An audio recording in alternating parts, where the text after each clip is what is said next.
شكرا يا ربي شكرا هديت قلبي شكرا نورت دربي شكرا। সবার ব্যক্তিত্বের বিকাশ একরকম নয়। অনেকে তো এমন যে এক্ষেত্রে তার কোনো উন্নতিই নেই, চলছে তো চলছেই। এরকম ২০ বছরের কোনো যুবকের সাথে আপনি কিছুক্ষণ বসলে দেখবেন তার নির্দিষ্ট লাইফস্টাইল, বাচনভঙ্গি ও চিন্তাধারা রয়েছে। ১০ বছর পর আবার তাকে দেখবেন তার সার্বিক অবস্থা আগের মতোই রয়ে গেছে, তার কোনোই উন্নতি হয়নি। তবে এমন অনেক যুবকের দেখা আপনি পাবেন যাদের ব্যক্তিত্ব প্রতিদিনই বিকশিত হচ্ছে। আগের দিনের চেয়ে পরের দিন তার ব্যক্তিত্ব উল্লেখযোগ্য হারে উন্নত হচ্ছে, বরং বলা যায় প্রতি মুহূর্তেই সে আত্ম উন্নয়নের ধাপ অতিক্রম করছে। এমন কেন হয়, বিষয়টি নিয়ে একটু আলোচনা করা যাক। মনে করুন দুজন ব্যক্তি, এদের একজন কোরআন হাদিস, ধর্মীয় বই ও আর্টিকেল পড়ে এবং এমন সব প্রোগ্রাম দেখে যেগুলো তার চিন্তাশক্তিকে সমৃদ্ধ করে ও মেধার বিকাশে সহায়ক হয়, এবং জ্ঞানগর্ভ সংলাপ, টকশো থেকে অন্যদের অভিজ্ঞতাসমূহকে জেনে তার নিজের জীবনে কাজে লাগায়। এর মাধ্যমে সে চমৎকার বিশ্লেষণী ক্ষমতা, ভাষাগত দক্ষতা, বুদ্ধিমত্তা, প্রত্যুৎপন্ন মতিত্ব ও বিতর্কের কলাকৌশল আয়ত্ত করতে পারে।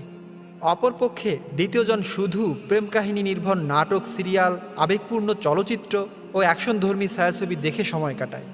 ৫-১০ বছর পর দুজনের চিন্তাধারা ও ব্যক্তিত্ব কেমন হবে? দুজনের মধ্যে কার আত্মশক্তি বেশি সমৃদ্ধ হবে? জেনারেল নলেজের দক্ষতা, বিষয়ভিত্তিক জ্ঞানের পরিধি, অপরকে প্রভাবিত করার যোগ্যতা ও প্রতিকূল পরিবেশে নিজেকে খাপ খাওয়ানোর সফলতার ক্ষেত্রে উভয়ের সক্ষমতা কি একরকম হবে?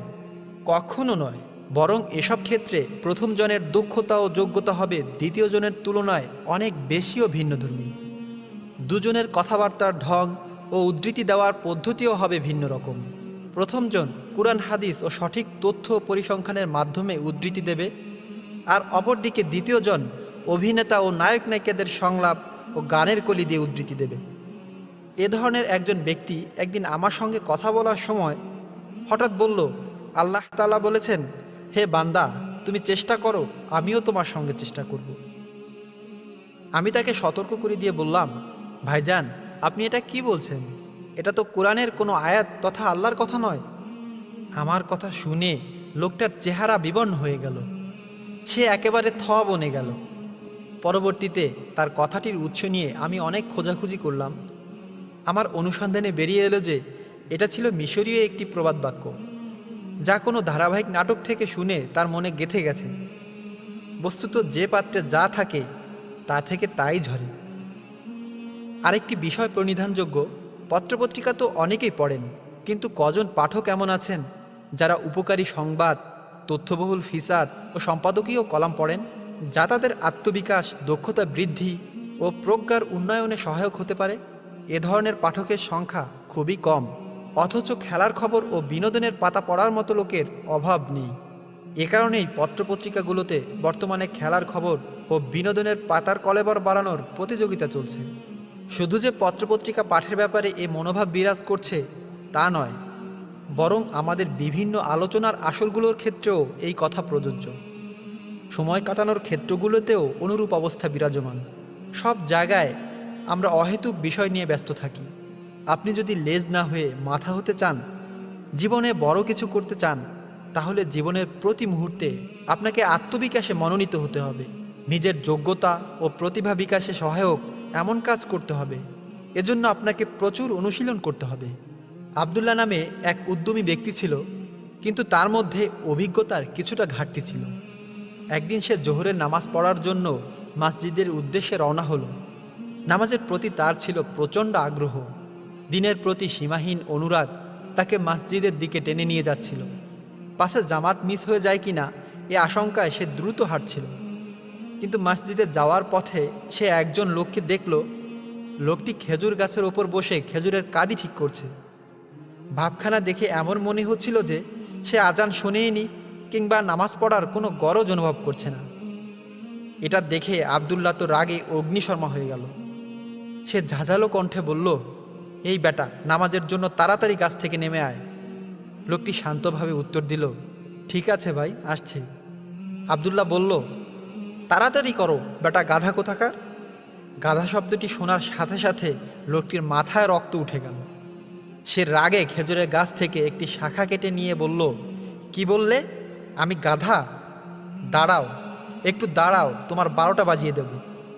অবস্থা খারাপ দেখে লোকটি যেন তাকে চিনতে না পারে, তাই আবদুল্লাহ রুমাল দিয়ে চেহারা ঢেকে মসজিদের দিকে দৌড় দিল। এদিকে লোকটি গাছ থেকে নেমে আবদুল্লাহকে না পেয়ে বাড়ি চলে গেল এবং নামাজ পড়ে কিছুটা শান্ত হলো।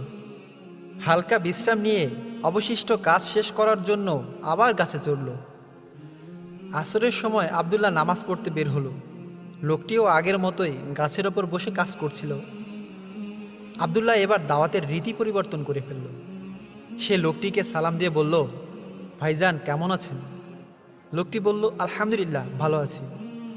এরপর আবদুল্লাহ জিজ্ঞেস করল, এবছর খেজুর কেমন হয়েছে? লোকটি বলল, আলহামদুলিল্লাহ ভালো হয়েছে। এর জবাবে আবদুল্লাহ লোকটির জন্য দোয়া করল, আল্লাহ আপনাকে তৌফিক দান করুন, আপনার ফল ও ফসলের বরকত দান করুন, আপনার রিজিক বাড়িয়ে দিন, আপনার পরিশ্রমের উত্তম প্রতিদান দান করুন, আপনার সন্তানদেরকেও অনুরূপ দান করুন। আবদুল্লাহর দোয়া শুনে লোকটি খুশি হয়ে আমিন আমিন বলতে লাগলো। এরপর তার প্রতি কৃতজ্ঞতা প্রকাশ করল। এরপর আবদুল্লাহ বলল, মনে হচ্ছে কাজের ব্যস্ততার কারণে আসরের আজান শুনতে পাননি। আসরের আজান তো হয়ে গেছে, একামতের সময় হয়ে গেছে। এখনই একটু কাজে বিরতি দিয়ে নামাজটা পড়ে নিন। নামাজের পর অবশিষ্ট কাজ শেষ করতে পারবেন। আল্লাহ আপনার শরীর সুস্থ রাখুন। লোকটি খুশি হয়ে বলল, ইনশাআল্লাহ ইনশাআল্লাহ। এরপর সে আস্তে আস্তে গাছ থেকে নামল। নিচে নেমে সে আবদুল্লাহর সঙ্গে করমর্দন করল। এরপর বলল, এমন চমৎকার ও অমায়িক ব্যবহারের জন্য আপনাকে ধন্যবাদ। তবে জোহরের সময় যে লোকটা আমার সঙ্গে কথা বলেছিল তাকে ধরতে পারলে বুঝিয়ে দিতাম গাধা কে।